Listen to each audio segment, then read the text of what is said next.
जय हिंद साथियों। मैं देवेंद्र आप लोग का गुरुजी फैमिली में स्वागत करता हूं। साथियों, आज हम लोग बात करेंगे बिहार पुलिस भर्ती 2023 के बारे में कि इसमें कौन कौन से महत्वपूर्ण डॉक्यूमेंट्स लगता है। जैसे कुछ अभ्यर्थियों का प्रश्न रहता है कि सर मेरे पास कोई डॉक्यूमेंट्स नहीं है, तो मैं कौन सा डॉक्यूमेंट्स बनवाऊं जिससे मैं फॉर्म भरने में एलिजिबल रहूं। तो साथियों, उन्हीं डॉक्यूमेंट्स के बारे में बात करेंगे, वो भी एकदम बिल्कुल अच्छा से अच्छा जो डॉक्यूमेंट्स आपका हर जगह काम करता है वही डॉक्यूमेंट्स बताया जाएगा और वही डॉक्यूमेंट्स आप बनवाइए। चाहे सेंट्रल का निकले चाहे स्टेट का निकले, जिससे दोनों जगह आप फॉर्म अप्लाई कर सकें। तो साथियों, आइए बात करते हैं डॉक्यूमेंट्स के बारे में। कि सबसे पहले देखेंगे यहाँ पर कि इम्पॉर्टेंट डॉक्यूमेंट्स में क्या क्या होना चाहिए। कि जैसे सबसे पहले आपके पास हाई स्कूल मार्कशीट सर्टिफिकेट जरूर होना चाहिए। ये तो सभी के पास रहता है। लेकिन जैसे वर्तमान में कभी कभी ऐसा होता है कि स्कूल या कॉलेज में रह जाता है, हमारे पास नहीं रहता है, तो आपका ओरिजिनल मार्कशीट होना चाहिए। कभी कभी स्कैनिंग मांगता है, तो इसलिए आपके पास ये होना चाहिए। उसके बाद इंटर का मार्कशीट सर्टिफिकेट होना चाहिए। ये दोनों चीज़ें होना चाहिए क्योंकि इंटर 12th मांगता है। आपका पुलिस विभाग में 12th ही मांगा जाता है। अगर उसके अलावा अगर आप ग्रेजुएशन या पोस्ट ग्रेजुएशन है तो आप लगा सकते हैं डॉक्यूमेंट्स। उसमें कोई दिक्कत नहीं है, आप डॉक्यूमेंट्स लगा सकते हैं। उसके बाद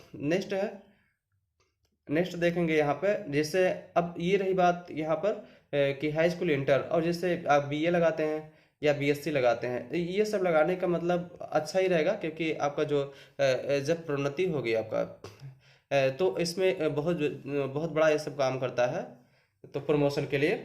तो साथियों, ये सब भी अगर आपके पास डिग्रियां हैं तो आप जरूर लगा दीजिएगा। तो उसके बाद जो अन्य डॉक्यूमेंट्स लगता है जो बनवाना पड़ता है जनसेवा केंद्र से और अन्य संस्थाओं से, तो उसके बारे में चर्चा करेंगे। इसे सबसे पहले देखेंगे जनरल में निवास प्रमाण पत्र केवल मांगा जाता है। जनरल का जात नहीं लगता है। जनरल में चाहे जो हो, चाहे ब्राह्मण हो या मुस्लिम हो, इस्लामिक हो, इससे मतलब नहीं है, लेकिन उस पर निवास नहीं, ओ सॉरी, उसमें जात नहीं लगता है। उसके बाद नेक्स्ट देखेंगे यहाँ पर जो मेन है, ओबीसी, एसटी, एससी और एसटी और पीडब्ल्यूडी और फिजिकल, इनके लिए सबसे इम्पोर्टेंट है कि क्या डॉक्यूमेंट्स होना चाहिए जिससे आप जो है समय पर फॉर्म डाल सकें और जो है आप उसका लाभ उठा सकते हैं जो आपका वरीयता है। तो सबसे पहले देखेंगे ओबीसी। ओबीसी में जात प्रमाण पत्र होना चाहिए और निवास प्रमाण पत्र होना चाहिए। जात प्रमाण पत्र से आपको जो आरक्षण का है, जो आरक्षण है वो आरक्षण मिलता है आपको, तो इसलिए आपको जात प्रमाण पत्र लगाना ही पड़ेगा। उसके बाद एससी में सेम सिचुएशन एससी का भी बनता है।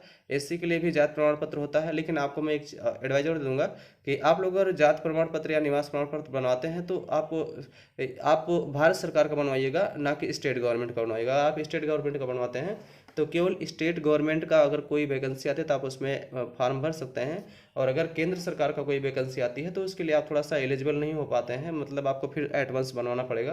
तो इसलिए आप लोग अगर बनवाते हैं सर्टिफिकेट तो आप लोग भारत सरकार का बनवाइएगा।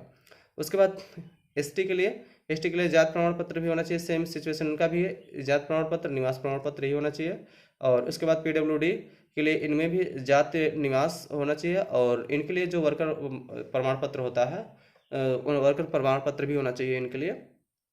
और एक और साथियों, एक चर्चा और करेंगे ईडब्ल्यूएस के लिए। इसमें थोड़ा थोड़ा सा छूट गया है, ईडब्ल्यूएस के लिए बात करेंगे। तो ईडब्ल्यूएस के लिए सेम सिचुएशन है कि आपका ईडब्ल्यूएस प्रमाण पत्र होना चाहिए। अगर आपका ईडब्ल्यूएस प्रमाण पत्र है तभी आपको 10% जो आरक्षण दिया गया है तभी मिल पाएगा। अगर आपके पास ईडब्ल्यूएस प्रमाण पत्र नहीं है तो आपको आरक्षण नहीं मिल पाएगा। उसके बाद नेक्स्ट बात करेंगे।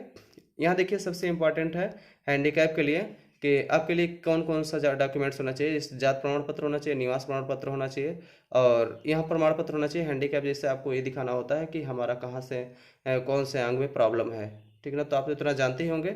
तो इतना ही डॉक्यूमेंट्स यहाँ था जो है किस कैटेगरी में कौन सा डॉक्यूमेंट्स लगेगा जिससे उनको वरीयता मिलेगी उस विभाग में। अर्थात जैसे अगर पुलिस का ही वैकेंसी तो पुलिस में, या टीचर का जिस भी वैकेंसी में आती है, जो भी वैकेंसी आती है सभी वैकेंसियों में इनका छूट जरूर मिलता है। तो और कुछ यहाँ पे नीचे दिया गया है कुछ अन्य प्रमाण पत्र जैसे एनएसएस है, एनसीसी है।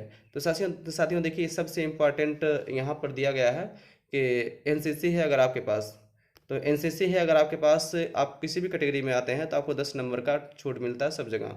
मतलब जितने भी फोर्स विभाग में होता है सब जगह लगभग 10 नंबर का छूट मिलता है। तो आप लोग साथियों एनसीसी जरूर लगाइएगा अगर आपके पास है एनसीसी। एनसीसी का सर्टिफिकेट है तो एनसीसी आप जरूर लगाइएगा क्योंकि एनसीसी बहुत बड़ा बेनिफिट देगा। एनएसएस भी सेम है, बट एनएसएस में मेरे ख्याल से 5 नंबर का है और एनसीसी 10 नंबर का होता है, छूट देता है। तो साथियों आप लोग के पास अगर इतना डॉक्यूमेंट्स है तो आप लोग बेफिक्र होकर के रहिए। जैसे ही आता है नोटिफिकेशन आता है, हम अपने वीडियो के माध्यम से, अपने चैनल के माध्यम से आप लोग को जरूर बताएंगे। साथियों आप लोग वीडियो को लाइक करिएगा, शेयर करिएगा, और अगर वीडियो पसंद आएगा तो एक सब्सक्राइब जरूर करिएगा साथियों, वही हमारे लिए प्रेरणा देता है। Thank you so much for watching the video.